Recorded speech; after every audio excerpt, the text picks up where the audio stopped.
Los sistemas económicos son la base fundamental de la organización a la hora de estructurar los intercambios y las relaciones comerciales entre los individuos y las entidades comerciales. Es indispensable tener un sistema económico que funcione adecuadamente para, de esa manera, poder organizar correctamente todos y cada uno de los intercambios que previamente hemos mencionado y que de esa manera funcionen de la manera más efectiva posible. En el vídeo de hoy vamos a presentar los dos sistemas de economía más famosos que existen y que se han aplicado en los últimos 200 años: el capitalismo y el socialismo. Veremos las características más importantes de cada uno de ellos, veremos cuáles pueden ser algunas de sus ventajas y sus inconvenientes, y de la misma manera veremos alguna comparación en relación a características muy importantes de los mismos. Así que, una vez dicho todo esto, vamos a ello. Comenzando por el primero de los sistemas que hemos nombrado, el capitalismo, podemos definirlo como el sistema económico en el cual los medios de producción son totalmente privados. Es decir, todas las infraestructuras, todos los materiales y todas las ideas son de los individuos y forman parte de su propiedad. Este sistema se basa principalmente en el libre comercio e intercambio entre cada uno de los individuos, valorando subjetivamente cada uno de sus productos y de sus servicios e intercambiándolos siempre y cuando ambas partes obtengan un beneficio subjetivamente hablando. La primera de las características que hemos de comentar del capitalismo es precisamente la que ya hemos mencionado previamente, que sería la propiedad privada. Todos y cada uno de los elementos que existen en la naturaleza y en la sociedad tienen un propietario, el cual puede disponer y operar con su propiedad privada como considere pertinente, siempre y cuando no perjudique al resto de los individuos. De la misma manera, la libertad de mercado es otro pilar fundamental dentro del capitalismo. Es decir, que los individuos puedan intercambiar y comerciar mercancías y servicios tal y como dispongan al precio que consideren pertinente es una de las bases más importantes del capitalismo. De la misma manera, la competencia entre cada uno de los proveedores es fundamental a la hora de mejorar el desarrollo tanto de los servicios como de los bienes ofrecidos. Pongamos un ejemplo. Supongamos que en una ciudad tenemos únicamente un panadero. A esa ciudad, de repente, llegan otros 4 panaderos, habiendo 5 en total. El panadero inicial probablemente tuviese la capacidad de hacer el pan que quisiese, al precio que quisiese y con la calidad que quisiese. Sin embargo, en el momento en el que los nuevos panaderos aparecen en la ciudad, tiene que esforzarse para ser mejor que el resto y para que los clientes sigan yendo a comprarle.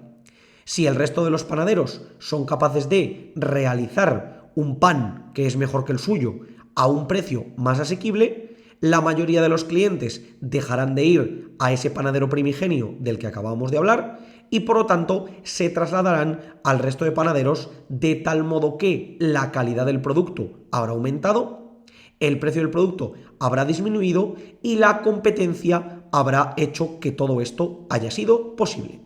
Muy relacionado con el punto anterior, tenemos el concepto de innovación en el trabajo.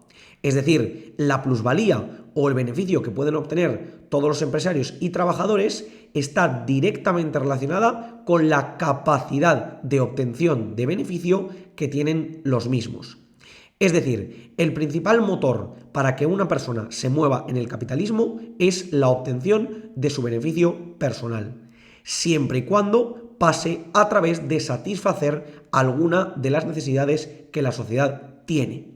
Por lo tanto, aquellos individuos que mejor sean capaces de satisfacer las necesidades del resto obtendrán una mayor plusvalía y por tanto un mayor beneficio sobre sus productos o servicios. Uno de los incentivos más importantes a la hora de utilizar el capitalismo como sistema de referencia es la innovación y la mejora de la eficiencia y de los recursos. Como acabamos de mencionar, la plusvalía, esa diferencia entre el coste de un bien y un servicio y el precio al cual se otorga dicho bien o dicho servicio, es el beneficio que puede obtener un empresario. de tal modo que si es capaz de mejorar el bien o el servicio manteniendo el precio, o por el contrario, si es capaz de mantener el servicio reduciendo el precio, podremos observar que su plusvalía o su beneficio aumentará.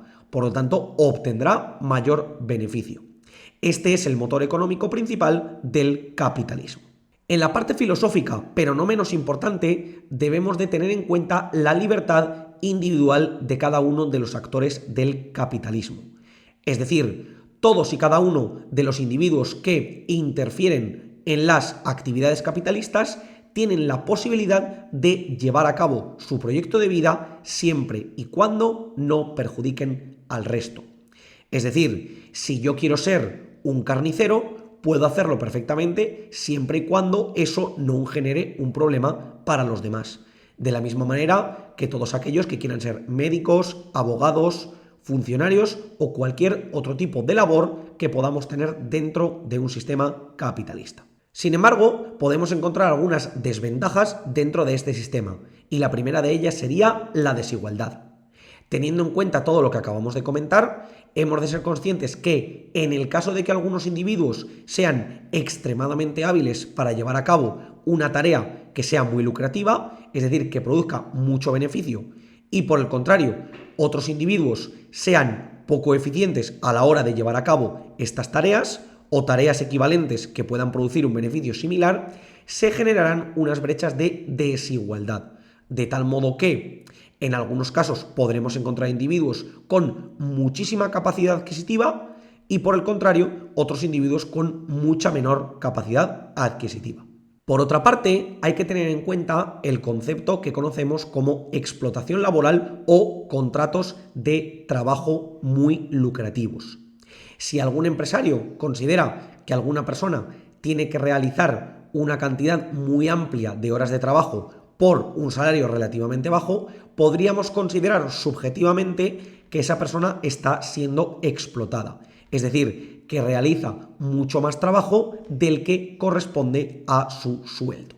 Además, hemos de tener en cuenta que cada cierto tiempo, históricamente entre 10 y 15 años, ocurren ciertas crisis cíclicas, las cuales pueden determinar que muchos de los integrantes de un sistema capitalista pierdan parte, si no la totalidad, de todo su capital. Es decir, que el fruto del trabajo que hayan tenido durante muchos años se vea empequeñecido o directamente erradicado durante ese tiempo. Pasamos ahora a ver el segundo de los sistemas que hemos comentado, el socialismo. En el caso del socialismo, podríamos decir que es el sistema antagonista al capitalismo en la mayoría de los factores. Vamos a compararlos cada uno de ellos, primero exponiendo las características de este.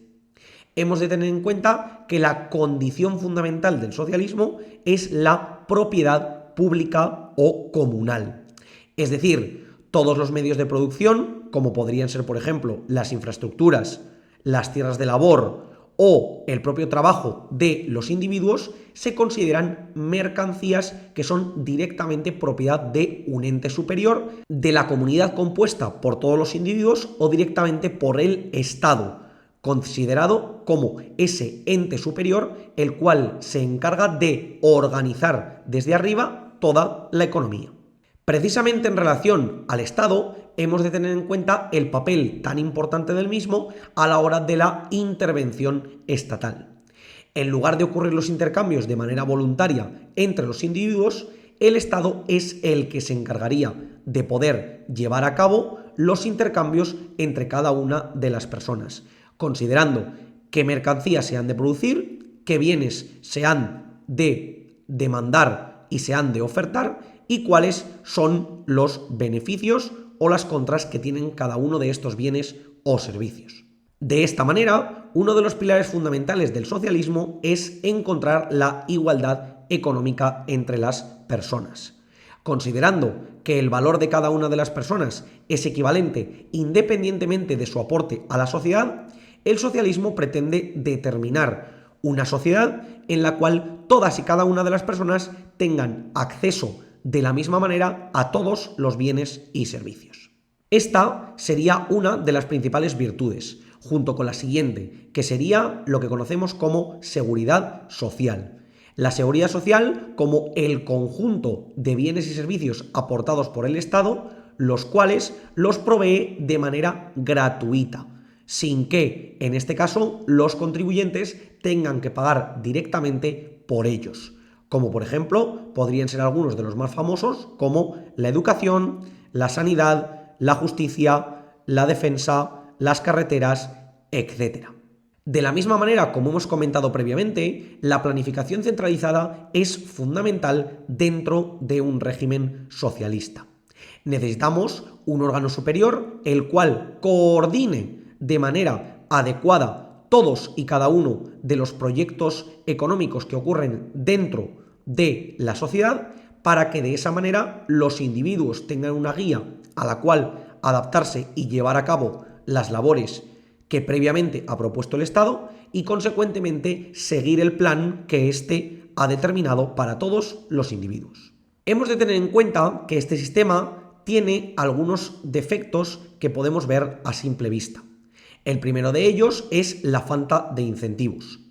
En un sistema en el cual el trabajo propio y la virtud de cada uno de los individuos no es premiada, ya sé que se considera que todos los individuos son equivalentes y son idénticos a la hora de aportar a la sociedad, una falta de incentivos, es decir, una carencia de beneficio al mayor trabajo o conocimiento, impide que se desarrollen en muchos casos proyectos personales que puedan mejorar la actividad, los bienes y los servicios dentro de la sociedad.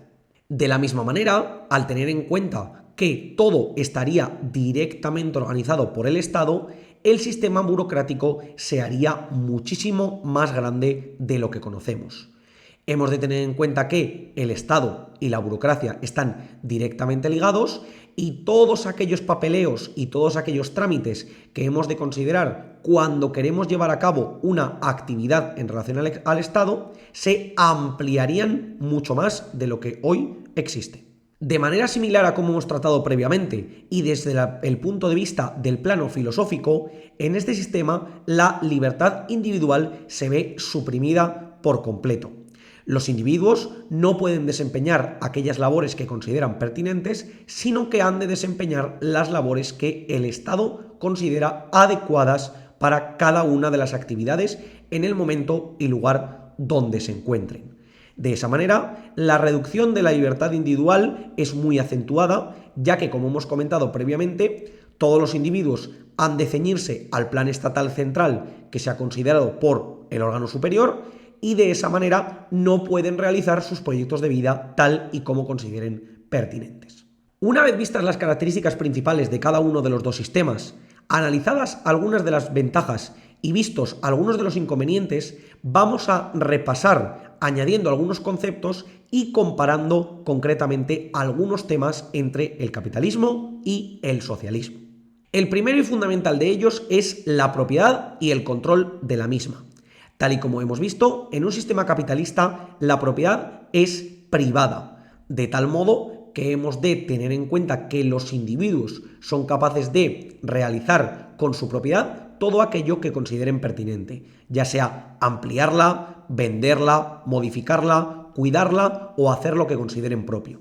Sin embargo, en un sistema socialista, la propiedad es completamente pública y comunal, de tal modo que en este caso es el Estado el único propietario de dichos bienes y, por tanto, los individuos han de ceñirse únicamente a tratarla como el Estado considere pertinente.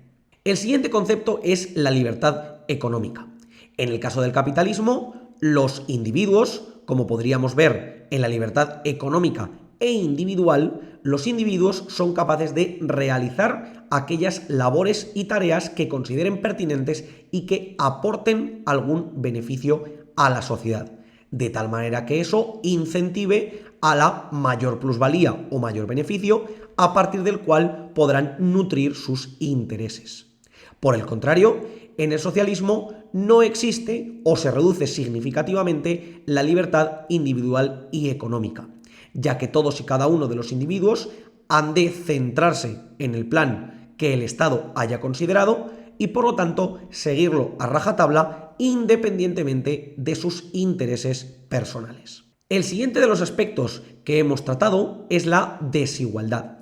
Hemos visto que en un sistema capitalista, debido a la virtud de algunos individuos y a la incompetencia o incapacidad de otros, es posible que los individuos muy virtuosos sean capaces de llevar a cabo tareas muy benefactorias para la sociedad y por tanto obtener un gran beneficio, y por el contrario, aquellos individuos que tengan menores capacidades o menos posibilidades no tengan la posibilidad de llevar a cabo dichas tareas y por tanto obtengan una menor plusvalía, lo cual puede desencadenar en una sociedad ciertamente desigual.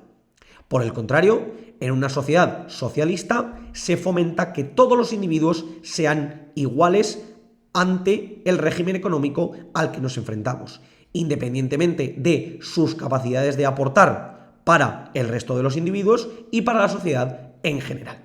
Otro pilar fundamental de los sistemas económicos es la innovación. Como hemos visto, un sistema capitalista tiende a innovar de manera natural, precisamente porque aquellos individuos que son capaces de llevar a cabo innovaciones que sean más beneficiosas para el resto podrán aumentar su plusvalía y su beneficio y por tanto aumentar sus ganancias.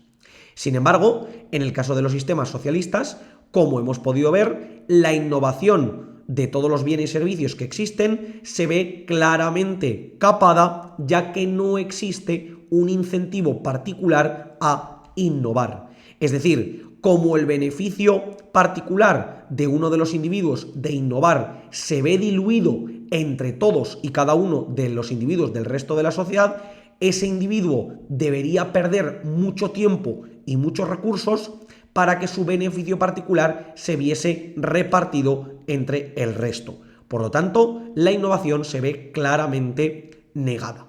Otra base fundamental de estos servicios sería lo que hoy en día conocemos como seguridad social, que son todos aquellos servicios que las personas demandan de manera habitual y que consideran fundamentales para su subsistencia. Antes hemos visto algunos ejemplos como la sanidad y la educación. Un sistema capitalista fomenta que todos los servicios, sin excepción, puedan ser provistos por el mercado, de tal modo que existan los hospitales privados, las escuelas privadas, las carreteras privadas, los jueces privados, la seguridad privada y absolutamente todos los proveedores de bienes y servicios sean privados. Por el contrario, un sistema socialista propone todo lo contrario, de tal modo que todos los bienes y servicios sean provistos por el Estado, el cual, en ese caso, serían ejecutados por cada uno de los trabajadores, pero bajo el régimen del plan central que hemos nombrado previamente. De tal modo que, como ya hemos visto, la propiedad privada no existiese, pero los bienes y servicios fuesen provistos por el Estado y por las manos ejecutoras, que en este caso serían los trabajadores. Y por último, hemos de tener en cuenta que la competencia es principalmente el foco en el cual nos hemos de centrar. Si nos damos cuenta, en el capitalismo, esa competencia ligada al aumento de plusvalía que ya hemos visto anteriormente y a las mayores ganancias de cada uno de los individuos es el motor fundamental que lleva a que cada uno de los individuos siga proveyendo mejores bienes y servicios.